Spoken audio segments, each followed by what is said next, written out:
Today we've got an entitled parent story of someone overstaying their welcome. We'll get into that in a bit, but first, my 61-year-old mother just found the will of my deceased father's parents, and although she's given $20,000, the rest of their estate goes to myself, 29, and my sister, 19. My mother has said to us that we have to give our portion to her. Of course, I would give her the money if she needed it, but my dad died 2 years ago and she spent $1 million of his life insurance on trivial things. My sister is disabled and easily manipulated, so she said yes. But I feel it's unfair for the both of us to be expected to just give her money against what the will says. She's angry and called me selfish, but it's in the will. I will give her some of it because she's my mom and I love her, but surely I shouldn't be expected to give her everything. I feel a bit angry because she was very mean to me, and also because my sister, who is disabled and can't work full-time, might actually need this money to survive. Anyway, appreciate any comments or advice. Update, we had a long chat and she apologized. She now only wants a small portion in acknowledgement of her being part of the family. Yes, she still wants something, but it's up to me and my sister to decide when my grandparents are dead. She's still a bit entitled, but whatever, hopefully things will blow over. At the moment, I'm okay with her having some, maybe $50,000 to $100,000 out of $1 million, but I'm sure that when I have kids, my priorities will change. I'm going to start trying with my husband in the next year or so, and I didn't make promises. My uncle, the executor of the will, found a letter from his father saying that they gave my mom $150,000 already as her inheritance earlier, and upon this realization, mom is somewhat appeased, as is he. I think things are okay for now. Thank you, everyone. I'm still going to copy that will and keep it safe, but I believe the critical period is in the past. Also, she agreed that my sister would only match what I give, which is a major improvement. I mean, I fully understand loving your mother, wanting the best for her, but I don't understand why OP has to give anything to her. I mean, I get it if she actually needs it, but the fact that OP's already caving and settling oh yeah, we'll just give them thousands and thousands of dollars. I don't know if that makes much sense to me at all. Am I wrong? Also, hi, I'm Steven, and if you guys can't get enough of hearing about these entitled parents, why not hit those like and subscribe buttons down below? That said, our next story is entitled Mom Just Venting. So, God, this is gonna be a very long post, I think, but I'll try to keep it short and to the point. Growing up, my mom was very physically and emotionally abusive to my sister and I. We ended up moving in with our dad when I was 16, sister 18 months apart. We didn't talk to our mom for several years. I reconnected with my mom 6 years ago after finding out I was pregnant with her first grandchild. She said some awful things, but did end up coming around a few months later. She was the first one to know what gender the baby was, boy, and was insanely incredible from that point on.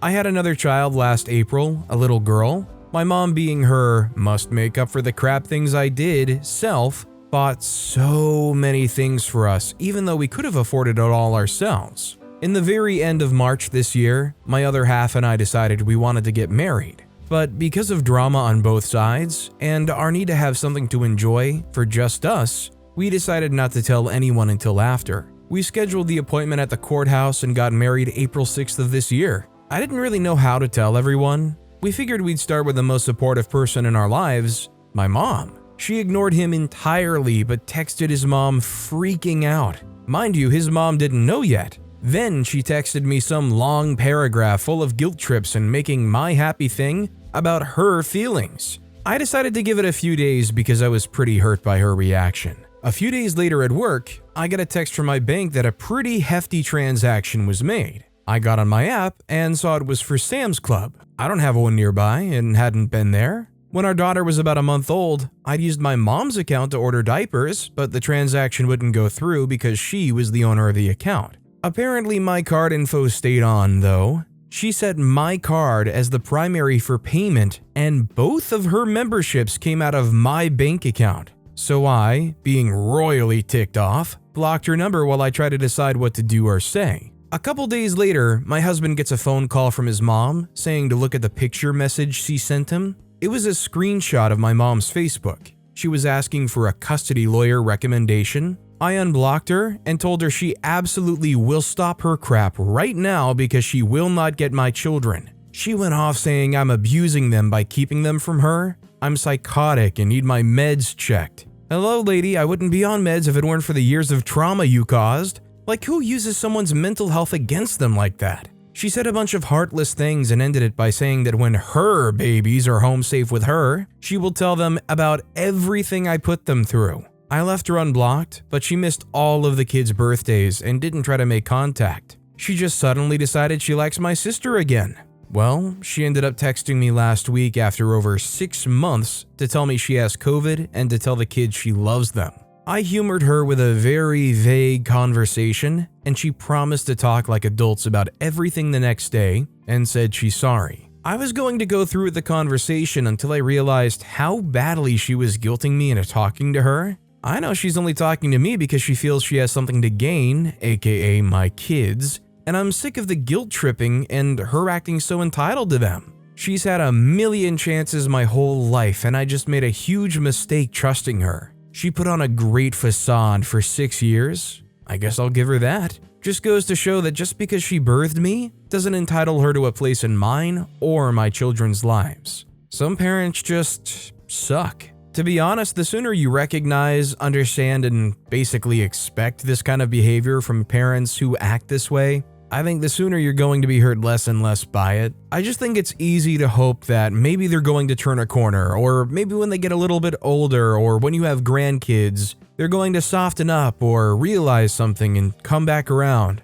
I'm not saying it couldn't happen, but somebody who treated their own kids up until that point, all along the way, it probably wouldn't, right? Our next story is, my brother continues to abuse me and attempts to control my life, while my parents ignore his harassment. Hello everyone, sorry that I haven't posted in a while. I've been rather busy lately with work and home life, as well as organizing family events. On a side note, I've seen people claiming that I'm a trauma troll. I assure you that I'm not. I wouldn't be posting on here if that was the case. This is a place for true stories and seeking help. I'll start off with some good news. I recently got my license, and my job's been paying more and I've been making a lot of friends there. I'll be moving out to another state next year with my partner. This is a definite and won't be changing. Life hasn't been great. My brother is getting more and more unstable and lashing out at the most smallest inconvenience. It doesn't matter if it's in public or not. For example, he could have someone stand in front of him in a queue and physically attack them just because they stood in front of him. He's gotten more impatient and is treating me even worse. My brother has also increased his hatred for me enjoying anime. I sometimes like to listen to music from my favorite anime, to which I jump around and imagine myself and the characters I write about in fight scenarios against villains, as well as openings to an anime and manga I want to create someday. He hates this and repeatedly hits the walls in an attempt to disrupt me. Recently, I was dancing around and imagining a scenario when he did it again. I opened my door to tell him to stop, and he physically attacked me, scratching, punching, and even biting. I pushed him away and yelled at him to get the freak away from me. My dad heard this and stomped down to me and listened to me and my brother's side of the stories. He believed my brother and screamed at me for attempting to start crap when everyone was trying to sleep.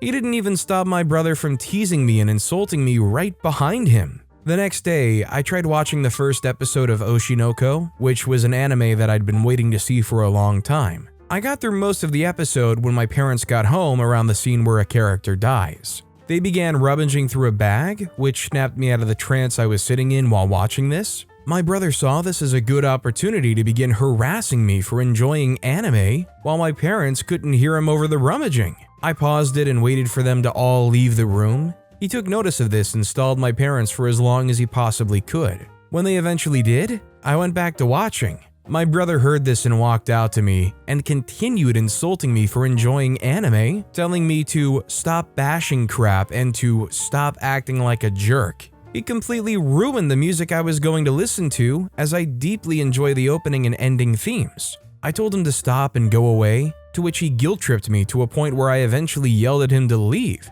My mother heard this and accused me of throwing a tantrum. I went to my room and cried. The day after, he tried shoving his way past me to get his toothbrush and yelled at me to shut up when I told him to leave. When I eventually finished and turned around, he kicked me in the back and punched me, and I quickly left. In the same evening, after I'd finished work and was about to brush my teeth and sleep, he was walking to his room and quickly dropped his water bottle onto the ground. He then rushed inside the bathroom. I got there first, and he shoved me out of the way and nearly into the bathtub. I pushed him back and he called me a fat freak. I've been watching my weight and this comment deeply hurt me. He recently even told me how much he hates my partner just because I'm happy and enjoying my life. My partner was throwing a party last weekend and I was planning on going. Learning of this, my brother faked being sick to stop me from going. Sadly, my partner and their mother both have major health issues. My parents prevented me from leaving, and my brother teased me about it. The day after the party, he teased me again for not being able to go and attempted to start a fight with me. Later on, he tried to start another fight with me and screamed at me to freak off because I asked him if he knew the tragedy of Darth Plagueis the Wise while he was watching The Revenge of the Sith. He even attempted to start another fight with me when I placed my plate in the dishwasher before him. I've also recently began paying my parents' board since I've acquired enough money to comfortably pay them with my new job. Their response to this was that it wasn't enough and that they paid their parents more in board. I even started putting some money away in my savings account, to which they said I was putting too much into it and I needed to stop. I can't wait to leave my house and travel away with my partner. To the people who've previously commented on my other posts, I've listened to all your advice, and thanks for your suggestions with the people I should either talk to and/or call. Thanks again. I don't think it's a surprise when I say this is not a great situation for OP to have to live with and deal with. They're right on the money highlighting that they need to keep working, keep grinding, and get themselves out of that situation. Our next story is, I deal with this all the time. I'm a lifeguard. So I work at a luxury gym that has an indoor-outdoor pool area. There's a lot of entitlement there. I'm just going to list a few experiences. In the indoor pool during the summer, I wore my sunglasses indoors because I liked people not being able to see my eyes. But it's an advantage, so I don't do that anymore. This child's mom said, "I'm watching you, the lifeguard isn't watching you." Meanwhile, I'd made eye contact with him 10 seconds prior when I was fixing my hair. Her son goes, "Yes, she is." And the mom chuckled and said, "No, she's not." I kind of regret doing this, but I pretended not to hear anything. I think it was the end of my shift and I was too tired to care. I'm gonna tell this in chronological order. So my manager is really nice. She goes above and beyond to make members and their kids happy. This morning she was thanking me for being a part of the team and just saying really nice things. The outdoor cafe was closed, but she was handing out popsicles. I was on the chair, but my work bestie came to me in shock, explaining that a lady had just been really mean to my manager. She was mad that she couldn't use her inflatable thing to keep her baby afloat. They're dangerous, and the lifeguard told her that they're not allowed. My manager goes to offer her and her baby a popsicle, but the lady snaps, "Get out of my face." I was shocked. I was then on my downtime, so I go fold towels. But this lady was like 10 feet in front of me. I was so angry with her, but I kept my mouth shut. She said to her baby in a baby voice, "That lady right there is a mean lady. She wouldn't give us a popsicle." So I was under the impression my manager rightfully said no. This woman crossed a big line. I wanted to stand up for my boss, but it was risky. Customer service is a big part of the company. I thought, I don't even care if I'm getting fired for this, it's so wrong. I say, maybe it's because you were super mean to my manager. And she turns around, "Excuse me?" I don't remember much, but it was bickering back and forth. She had one brain cell, so it was hard to converse with someone that stupid. She even said, "I get it, you're like a star employee." Benchiest tone possible. I forgot what she said after that because it's hilarious. She thought I was only doing it to kiss up to my boss. I would do that to anyone I'm close with. My supervisor told me to go to the office and that he'll handle it. My manager called me in and I was scared. That was one of the best risks I've taken because she was so happy I stood up for her, but said, "Don't do it again though, we could get in trouble." She's getting her membership revoked though. Let's stalk her, and went to look up her house on Google Earth. On my first day, it was already a struggle. If you don't know what a life jacket is supposed to look like when it fits properly, if it's digging into the child's armpits because of the buoyancy like kickboards, and it's pretty painful. I noticed this in a little boy, and so I let his mother know. They were right by my chair. The mom was resistant at first, but then was like, "Ugh, fine." I was already uncomfortable, so she attempts to tighten the straps. Somehow, she didn't know how to do that. I was about to use my walkie so someone could help her until she exclaims, So are you going to help me or what? I was shocked. Nobody has ever talked to me like this before. I grew up being bullied, even into college. I was shy, so I let it happen. Until my sorority sisters were so mean to me, I swore to never let anyone talk to me like that again. I blink and stare at her dead in the eyes. It's on the strap. So at that point, I realized this lady was just a witch, and to let her make that choice is apparent. So they move away from me. They were talking pretty quietly, so I know they were talking crap about me. That was confirmed when the daughter yelled out, "Shh, you're being too loud," to the son. So like 10 minutes later, I hear her son say, "Mommy, my armpits hurt." The look on her face, she was so angry she dragged her son by his hand to the kid area and then stormed back to her husband. Does anybody else hear stories like these and yeah, you feel bad for OP just trying to be a lifeguard, but especially you feel bad for just the kids who have to deal with their own parents being like this, yanking them around, literally leaving them to just be hurt? This next story is, my stepdad is pretending to have mental issues so that my mom and I take care of him financially. Me, 19, and my stepdad, 38, have never really had a great relationship. However, for the 14 years he's been in my life, I've always tried to keep the peace and respect him despite his childish and selfish acts. When I turned 18, I got a good job, and ever since, he started to pretend to have issues at work, claiming his boss is bullying him and whatnot. My mom is self-employed and works from home and makes good money. I work at a high-end corporate job and make good money. He himself also had a great job, making more than my mother even. Growing up, he would always buy things for my brother, his son, and not me. My mom would always buy me stuff to compensate and demands he treats the kids equally, till I eventually said I don't care to receive anything from him.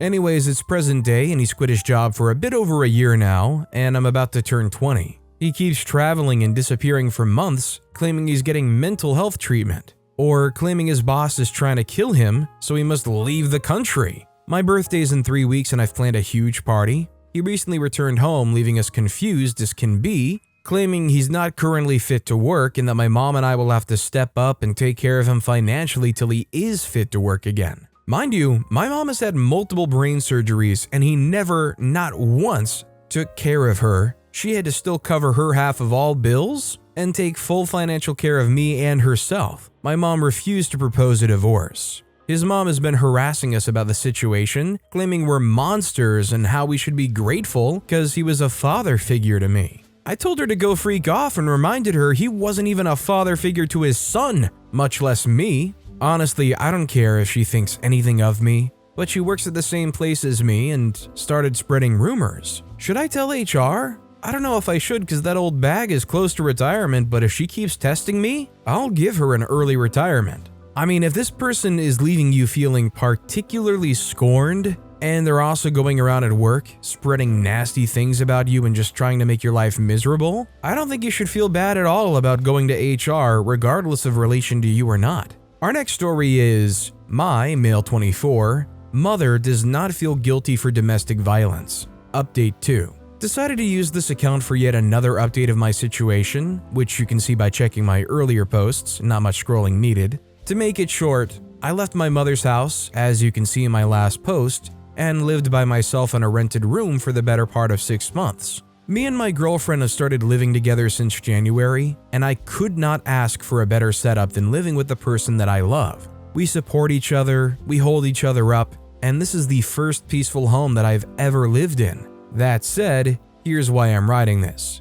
Me and my mother no longer talk. I've gone full no contact with her since June. I've kept living my life and sharing my antics in my social media account, where she's actively stalked both me and my girlfriend. The reason why I stopped talking to her was rather simple with a number of underlinings. She started demanding to meet my girlfriend. Not like an asking. No, she would call me in the middle of the day and subtly press me into setting up a date with me, her, and my girlfriend. She wanted to be a part of my life, but no active efforts for that to be made. Because of her lies, cousins with whom I grew most of my life don't talk to me. Most of my other relatives avoid me, sometimes ignoring me in the street when I happen to pass them by, and I've become basically a pariah. Despite the fact that she abused, silenced, manipulated, and shamed me without any consequence. It got me thinking, the nerve. You try to stab me, forge an ending things attempt, hit me because I've got earrings and that's fruity,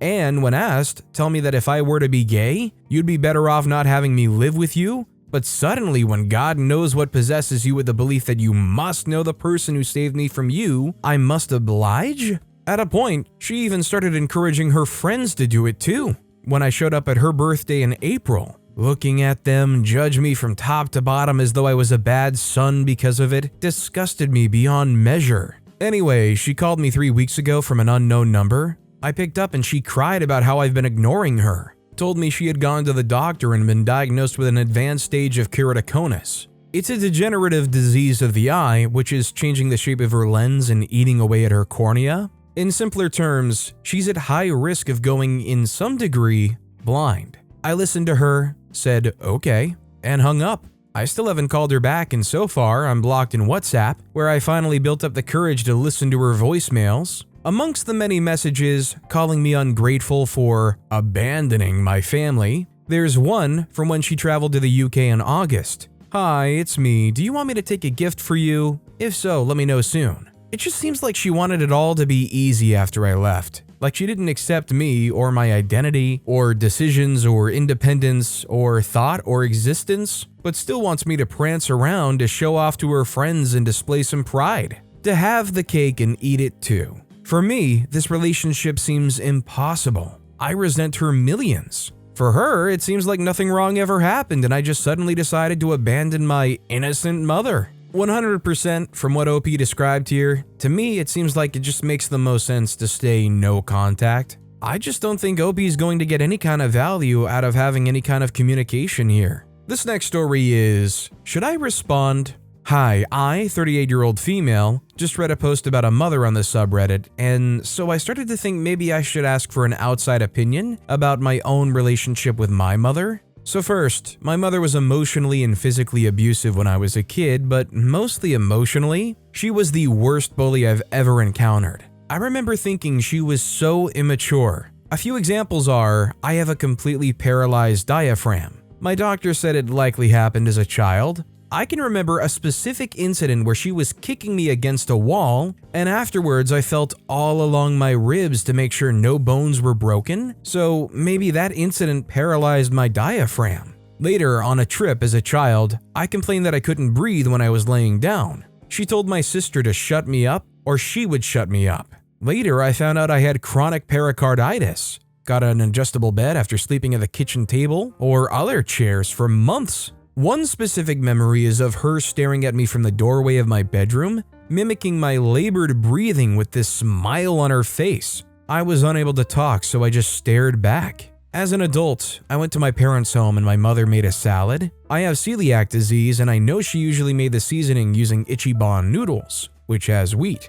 She swore up and down she didn't use that seasoning and I could eat it. Later, I discovered open packets of these noodles hiding in the cupboard in pots. I confronted her, and she simply said it tastes better that way. I was sick for months afterwards. I even needed to get infusions of steroids multiple times a week for a while afterwards. With celiac, if you have gluten, you can't absorb nutrients or anything very well, including medication. Anyways, I also want to note I was a good kid and teen. I studied a lot, loved reading, and bike riding and candy. I didn't get into any trouble. I babysat a lot and tried to be home as little as possible. I kind of put that trauma aside and would attend family gatherings and even Sunday dinners, visiting regularly with my sister. My sister also had celiac disease and my mom wouldn't poison her, I thought, so I'd only eat what she ate. She was a vegetarian, so that meant I'd never touch the meat. I could tell the whole narrative about my sister, but in short, she ended things in 2020.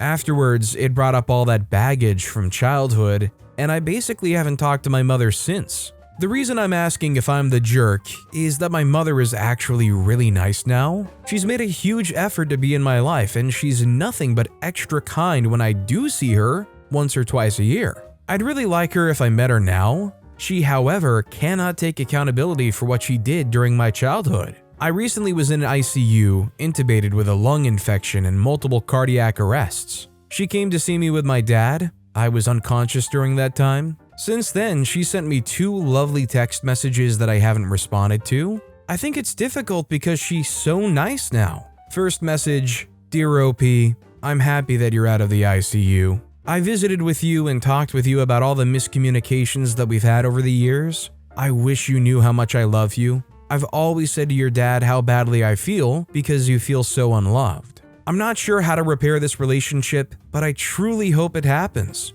I love you and hope you get better soon." Second message, "Hi OP, I'm very happy that you're home. Sorry to hear about your itching. I hope it subsides in the near future. There was another Perseid meteor shower last week. I remember a long time ago that we drove out in the country to see them, but we never saw any meteors. Love, Mom." Now that I've recovered a bit, I'm wondering if I should respond. Note that I've actually made it very clear to her that if she could take accountability, I would move forward with a relationship or a clean slate, but when I bring up specific examples of things that happened, she says she doesn't remember and suggests that I dreamt it. So, am I the jerk for not responding to my mother's messages and efforts? Honestly, I feel like OP's heart and mind are kind of saying 2 separate things. I feel like OP wants to forgive them and wants to have a relationship with them, but at the same time, there's a lot of baggage that's still being held onto for very good reason. I think the important thing is, considering the way that they treated you and straight up abused you when you were a kid, you're not responsible for forgiving them if they do turn it around, especially when they can't even own up to what they did now that they're acting a bit better. Our next story is finally getting rid of house guests. My mom, 66, and aunt, 61, got kicked out of the rental.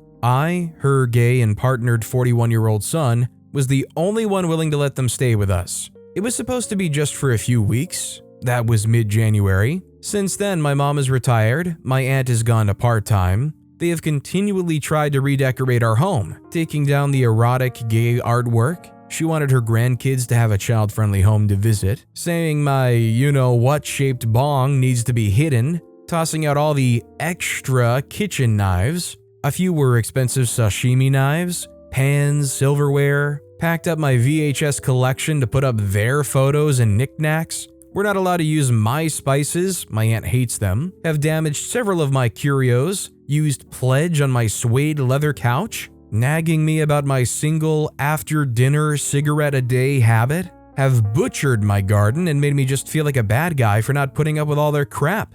My partner and I have had it. We know they're nesting and had zero plans to leave. So we agreed to pay for their new apartment. I don't give a darn that they prefer a house. It's a 1-bed, 1-bath within walking distance to their other sister. So yeah, our nightmare is ending and I can cry I'm so happy. They're leaving in a week. We finally have our home back. I can walk around in my undies again, have a beer at breakfast without getting lectured or reminded how I'm fat, able to make love and not have to be silent. I can kick back and play video games all weekend if I want to. Oh, and I'm gonna buy more gay art and display the heck out of it. I don't care if you can't have the young nieces and nephews visit. It's not ever going to be a child-friendly home again. It's weird. I'm stuck with an apartment bill that I don't know if they'll ever take over, but it's so very worth it. We're getting our home back. That's all that matters. Honestly, I would say if you want, pay for a month or 2, maybe even a little bit longer, and then pull out of that, give up, lock your doors and don't let them back, and live your life. But with that being said, that's all the time we have for today. Now, if you want to hear another crazy entitled parent story, check out that video on the left. Or if you missed my latest video, check out that video on the right. That said, I'll see you all next time with some more stories.